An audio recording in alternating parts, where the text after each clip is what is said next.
El día de hoy es miércoles 29 de julio del año 2020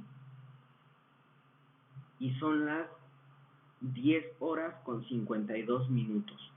Estamos en época de pandemia todavía y están subiendo el número de contagios. A ver cómo nos va.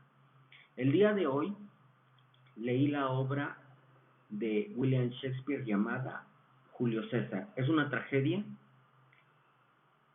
ubicada, según los especialistas, su fecha de creación es en el año 1600, algunos dicen que 1607.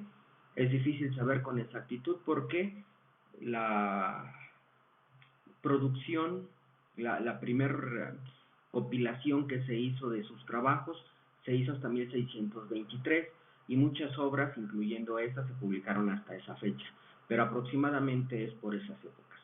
Lo que habría que resaltar, independientemente de la fecha exacta, es que está situada en un periodo de madurez del genio inglés, en una época donde se produjeron Hamlet, Macbeth, Lear. Es una época muy fecunda de William Shakespeare. De esta obra yo pudiera decir la trama, pudiera hacer una sinopsis, pero creo que eso está un tanto por demás, porque se encuentra en cualquier plataforma digital. Yo lo que quisiera dar es mi opinión, si de algo sirve. Creo que en esta obra tenemos que rescatar las características de algunos personajes, empezando por el que da nombre a la obra, o sea, Julio César. Recordemos brevemente que esta obra está inspirada en un suceso histórico, en la muerte de Julio César. Para poder hacerla, Shakespeare se basó en fuentes que había en su tiempo de historia, en lo que él tenía acceso a las fuentes históricas de este suceso histórico, y él lo convirtió en una tragedia. Entonces, como la obra se llama Julio César, el personaje principal pudiera decirse que tendría que ser Julio César, pero en realidad no lo es. Aparece escasamente 3 veces y él se presenta muy poco. El personaje principal, aciertan los especialistas en decir que es Bruto, uno de sus antagónicos. Bueno, ¿qué podemos decir de Julio César? Julio César, aunque aparece muy poco, se le presenta como una persona déspota, se le presenta como una persona ambiciosa, supersticiosa y bastante, por estas cualidades o por estas características, bastante manipulable. Llega el momento en que se muestra totalmente al amparo de los aduladores. Esta característica me parece importante porque Shakespeare, hay que recordar que vivió en una época en donde la nobleza se comportaba de esa forma. A él le tocó vivir en la época de la decadencia de la nobleza inglesa y el ascenso de la burguesía, cuando ya se peleaban el poder. Y en otras obras, por ejemplo en diálogos de Otelo, de uno de sus personajes, Yago, también se aborda este tema acerca de la adulación, como quien quiere escalar en la sociedad de Shakespeare, en la sociedad de la época de Shakespeare, se tenía que adular. Esa era la forma, era una de las vías, era la moneda corriente como convivían en su sociedad. Bueno, estas características están marcadas en Julio César. Otro personaje que no es en orden de importancia, pero que creo que es importante destacar, es el personaje de Porcia. Se muestra como una esposa abnegada, una esposa decidida, amorosa con su esposo, que está dispuesta a llegar a donde se tenga que llegar, y que al final de cuentas su esposo no le hace partícipe de sus actos. Y tiene su parte de tragedia porque ella también encuentra la muerte, se da la muerte ella misma precisamente por esta cuestión, como la empresa de su esposo ve que se va al precipicio, y pues ella no le queda otra cuestión más que darse muerte para no presenciar el ocaso de su esposo.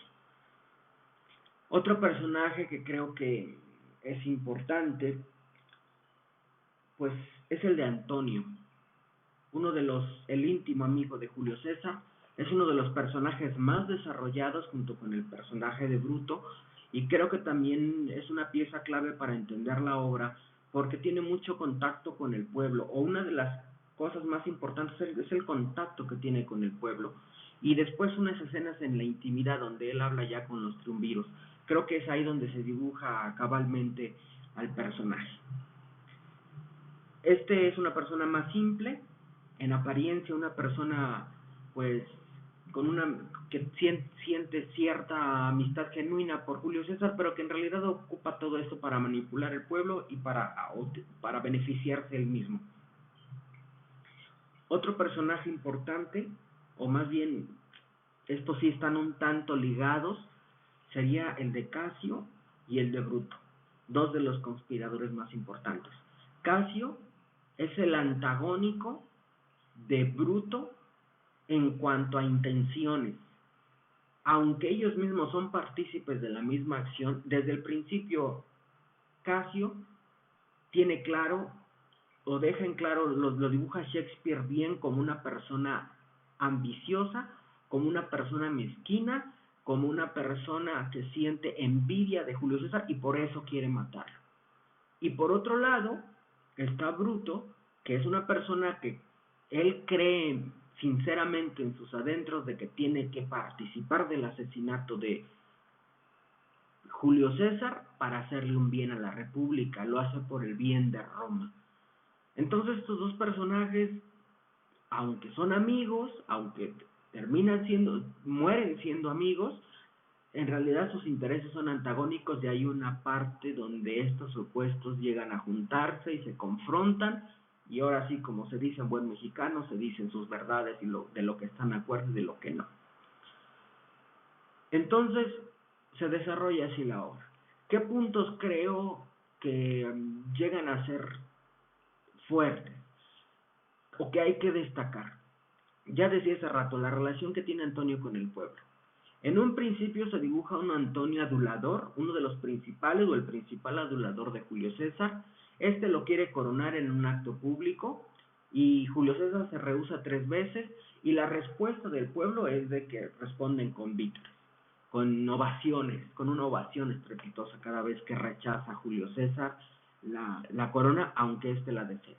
Y Antonio, pues, halagado porque pues él se está ganando la simpatía tanto de César como del pueblo. Y esta parte llega a un punto importante porque una vez que se consume el asesinato de César, se presentan ante el pueblo nuevamente Bruto y Antonio. Primero Bruto da su explicación de por qué asesinó a Julio César, convence a la multitud, convence a la plebe, y esta plebe lo ovaciona y le dice que está bien porque en realidad Julio César era un tirano. Después sube a la plataforma donde estaban disertando,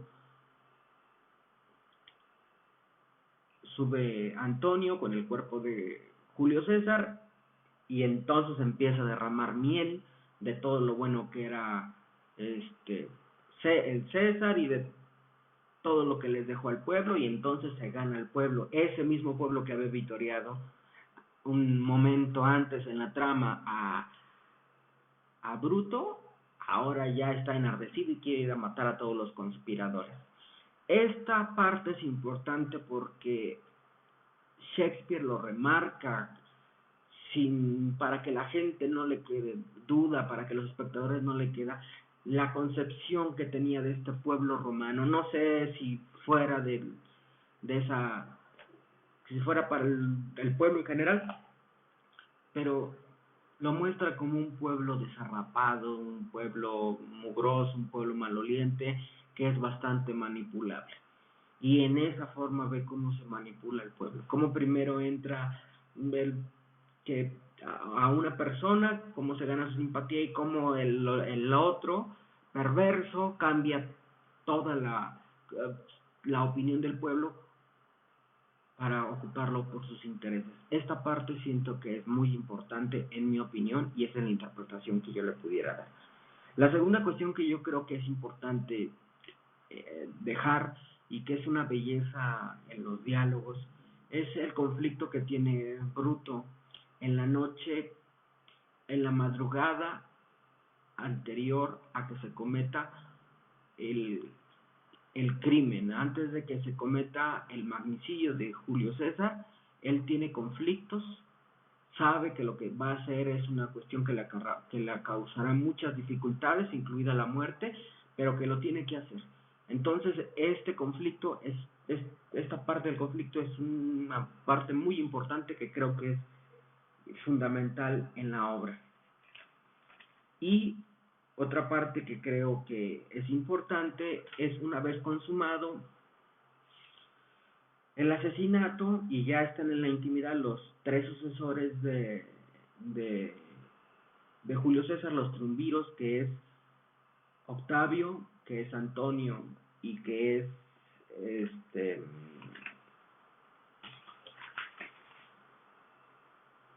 Lépido.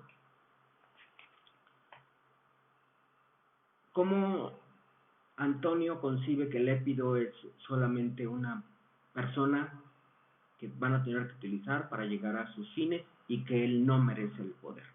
Esa parte también es muy importante. Es vigente. El poder así es. Yo eso es lo que creo. Entonces esta parte tampoco se puede dejar de lado.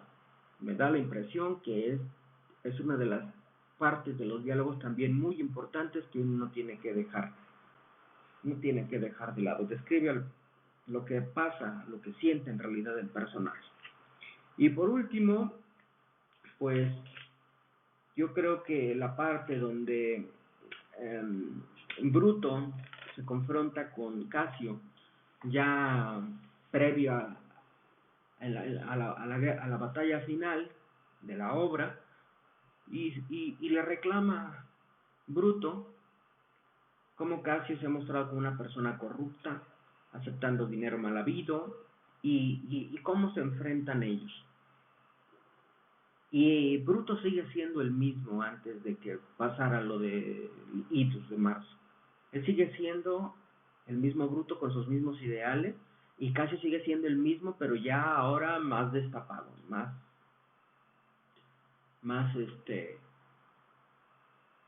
sin máscara, como lo que en realidad él quería, que estaba sediento de poder. Hay que recordar o hay que destacar que Casio manipuló a Bruto o ocupó a Bruto para que ayudara en el asesinato porque era una de las personas más cercanas a César, pero no lo manipuló con adulación, lo manipuló desde el punto de vista ético, desde el punto de vista moral, desde el punto de vista del honor. Y entonces es ahí donde se muestra que la intención de Casio siempre fue otra. Y Bruto fue ahora sí que utilizado, pero al final de cuentas mueren siendo amigos. Yo creo que esta obra, como todas las de Shakespeare, está llena de aforismos importantes. Dicen por ahí los expertos que los clásicos son infinitos. Yo también creo que de esta obra se pueden sacar innumerables enseñanzas de la humanidad, porque Shakespeare muestra lo que es un espejo de lo que es el ser humano en sus distintos matices que tiene. Pero esto que he comentado, según yo, son parte de la esencia. El poder, la adulación, las intenciones y cómo se resuelve todo de manera trágica, cómo se consuma una vez, ¿no?